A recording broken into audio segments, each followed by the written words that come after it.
ಈ ರೀತಿಯಿಂದ ಭಂಗಪಡಿಸಿದವನ ಮೇಲೆ ಅಂತ ದುರಾತ್ಮನನ್ನು ನನ್ನ ಸ್ಥಳದಲ್ಲಿ ಏನನ್ನು ಕೊಂಡಾಡುತ್ತೀರಿ ಬ್ರಾಹ್ಮಣರೇ? ಇನ್ನು ಮುಂದೆ ಆದ್ರೆ ಹೇಳ್ತಾರೆ ಕೇಳುತ್ತಾರೆ.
ಇಂಥ ದುರಸ್ತರನ್ನು ಯಾರು ನನ್ನ ಆಸ್ಥಾನದಲ್ಲಿ ಕೊಂಡಾಡುತ್ತೀರಿ?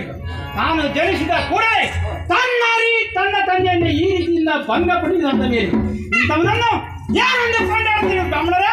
ಇನ್ನು ಮುಂದೆ ಅದು ಹೇಳ್ತಾನೆ ಕೇಳುವಂತರಾಗಿದೆ.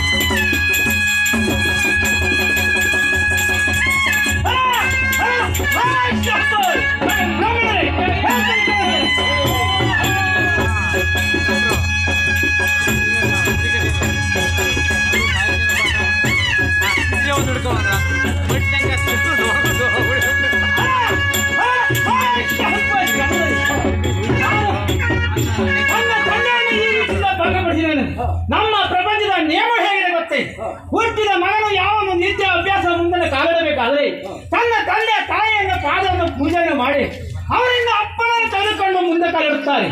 ಅದಿಲ್ಲದೆ ತನ್ನ ತಂದೆಯನ್ನೇ ಈ ರೀತಿಯಿಂದ ಭಂಗಪಡಿಸಿ ತಂದೆಯ ಮಗನ ಪೂಜೆಯನ್ನು ಮಾಡಿದವನ ಮೇಲೆ ಇಂಥ ದುರತ್ಮರನ್ನ ಯಾರನ್ನು ನನ್ನ ಆಸ್ಥಾನದಲ್ಲಿ ಕೊಂಡಾಡುತ್ತಾರೆ ಬ್ರಾಹ್ಮಣರೇ?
ಇವನ ಸುದ್ದಿಯನ್ನು ಕೇಳಿದರೆ ನಗುವುದಷ್ಟಲ್ಲ ಚಪ್ಪಾಳ ತಟ್ಟಿ ನಗುವಷ್ಟು ಸಿಟ್ಟು ಬರ್ತದೆ.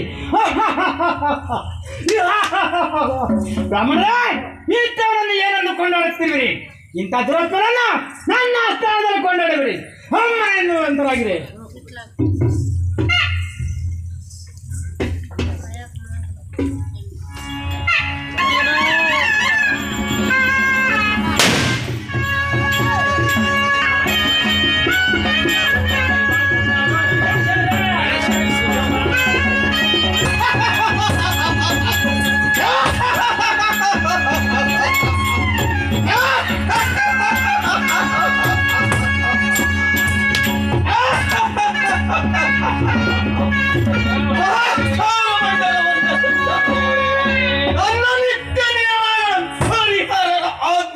ಪಾಲಿಸುತ್ತಿರುವಂತ ಸಂದರ್ಭದಲ್ಲಿ ಈ ಗರ್ಭದಲ್ಲಿ ನನ್ನನ್ನು ನಿಗ್ರಹಿಸಿ ಕೈ ಚಪ್ಪಾಳೆ ಕಟ್ಟಿ ಗೌರವಿಸುತ್ತಿರುವ ಮೂರ್ಖ ನಾನು ಯಾರು ಎಂಬುದನ್ನು ಲೆಕ್ಕಿಸದೆ ಅಹಂಕಾರದಿಂದ ಅಟ್ಟಹಾಸದಿಂದ ನೆರೆತಿರುವ ಮದಂತ ನಿನ್ನ ಅಹಂಕಾರಕ್ಕೆ ಕಾರಣ.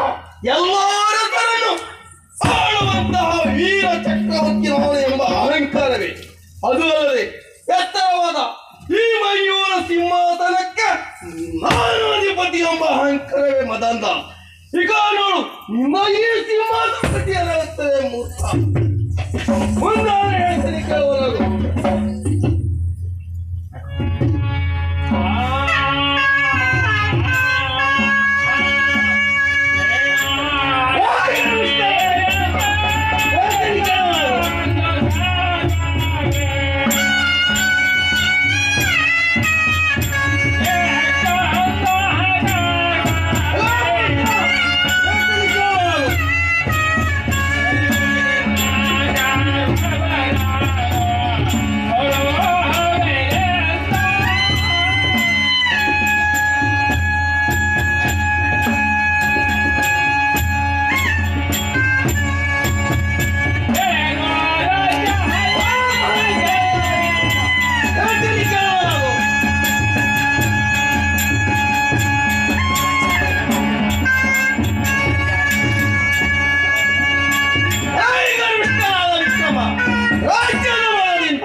ಪ್ರಭುತ್ವದ ಮದದಿಂದ ಅಲ್ಲದೆ ಲಕ್ಷ್ಮಿ ಕಟಾಕ್ಷವಿದೆ, ವೇದದ ಪ್ರತ್ಯಕ್ಷ ಸಹಾಯವಿದೆ, ಮಹಾಂಕಾಳಿದ ಪ್ರಸಾದಿತ ಖಡ್ಗಾಸ್ತ್ರವಿದೆ ಎಂಬ ಅಹಂಕಾರವಿದೆ ನನಗೆ. ನಾನು ಬಂದಾಕ್ಷಣವೇ ಎಲ್ಲಿ ನಿನ್ನ ಬೇತಾಳ ಮದಂದ ನನ್ನ ಪರಾಕ್ರಮ ಎಂತಹದ್ದು ಎಂದು ನಾನು ಮುಂದೆ ತಿಳಿಸುತ್ತೇನೆ. ಮುಂದಾದ್ರೆ ಹೇಳ್ತೇನೆ ಕೇಳುವಾಗ ಮೂರ್ಖ.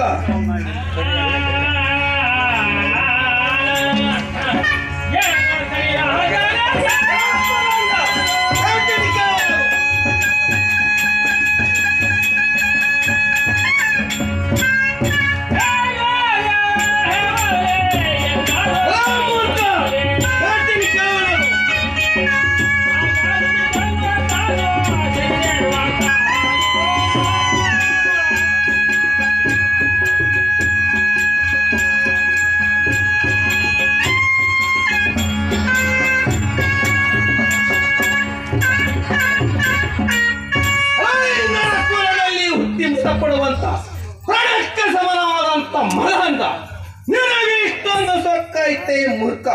ಬ್ರಾಹ್ಮಣರನ್ನು ಬರಮಾಡಿಕೊಂಡು ಪ್ರಜೆಗಳನ್ನೆಲ್ಲ ಸೇರಿಸಿಕೊಂಡು ಛಾಯಾಸುತನ ವರ್ಣನೆ ಕೇಳಿದಾಕ್ಷಣ ನಿನಗೆ ಕೈ ಚಪ್ಪಾಳೆ ತಟ್ಟಿ ಗಾಹಗೈಸಿ ನಗುವಷ್ಟು ಅಹಂಕಾರವೇ ಮೂರ್ಖ. ನಿನ್ನ ಗರ್ವವಂತ ಸದ್ಯದಲ್ಲಿ ನಿಲ್ಲಿಸುತ್ತೇನೆ. ಮುಂದಾದ್ರೆ ಹೇಳ್ತೇನೆ ಕೇಳಲಾಗು ಮದಂದ.